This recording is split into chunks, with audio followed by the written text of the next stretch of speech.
Uscaito, ho detto anche uspietto. Individuo sicuro convintissimo di essere dotato della particolare abilità di predominare sugli altri in qualsiasi situazione che egli ritiene di vitale importanza.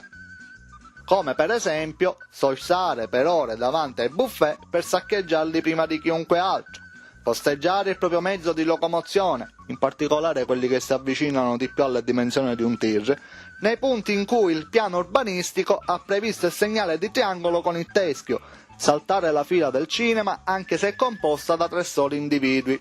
Tali imprese in realtà non vengono compiute per una qualche utilità particolare, non comportano miglioramenti concreti del suo stile di vita, ma gli procurano, nonostante tutto, un alto godimento proporzionale allo scassamento di cabasisa che arrecano alla vita altrui.